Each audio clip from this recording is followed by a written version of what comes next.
Hey y'all, it's Pastor Chris here.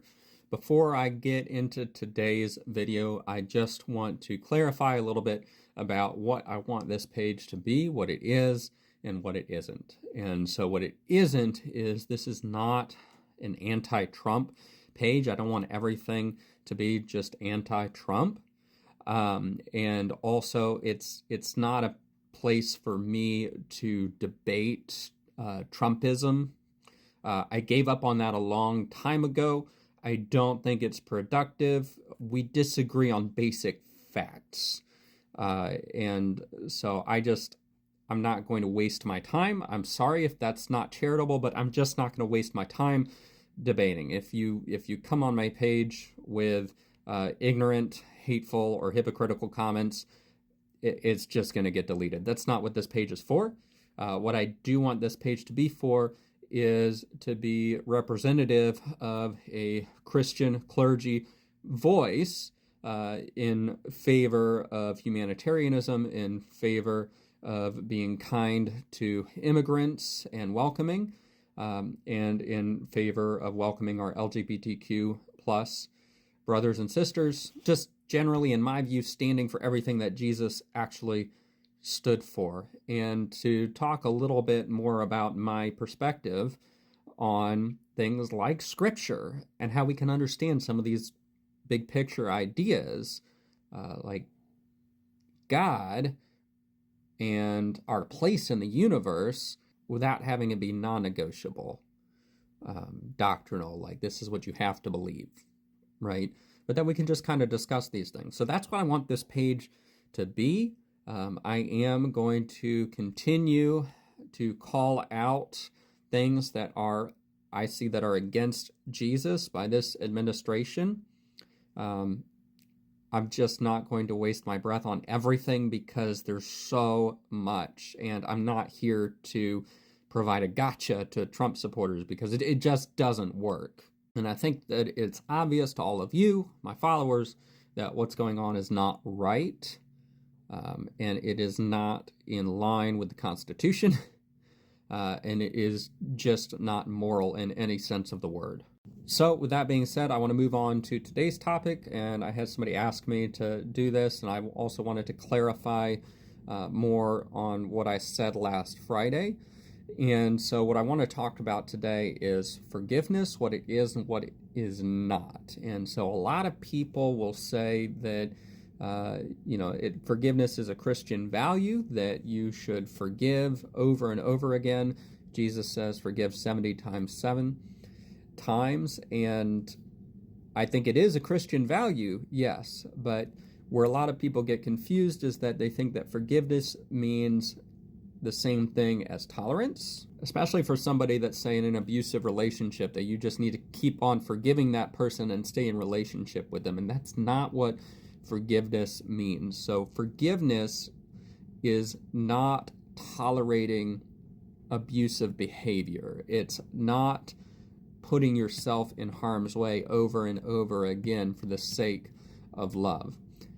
Forgiveness is recognizing instead the turmoil within yourself, and the anger that you feel toward that person and how that's affecting you, and then being able to let go of that. But it doesn't mean that you have to stay in relationship with somebody. You can set boundaries, and you can hold people accountable. And that's really what I was trying to get at last Friday, is it's not a forgive and forget type of thing, but we are going to need folks who wake up to the reality of what's going on, to join us in our resistance to the erosion of our democracy. We're going to need those people.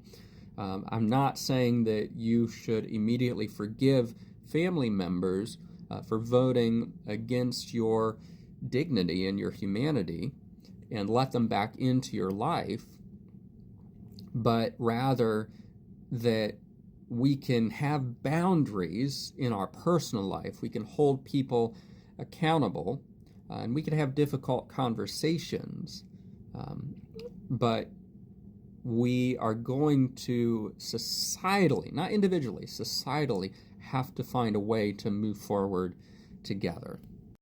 And that means working toward addressing all of the harm that was done and making sure that people know why it was harmful and what steps we need to take to make sure it doesn't happen again. But on a personal level, forgiveness does not mean excusing the behavior or allowing the behavior to occur over and over again without accountability. You have every right to decide whether or not you want to stay in relationship with somebody. That is totally up to each individual person. I personally would never advocate for somebody to stay in an abusive relationship based on the value of forgiveness. Before I sign off for the day, I just wanted to say one final thing regarding the state of the world. It seems clear to me that we are living in two completely different realities, those who are Trump supporters and those who are against him. And obviously, only one of those realities can be true, somewhere in the middle, perhaps. But each side thinks that the other side is delusional. And I don't know how we move forward.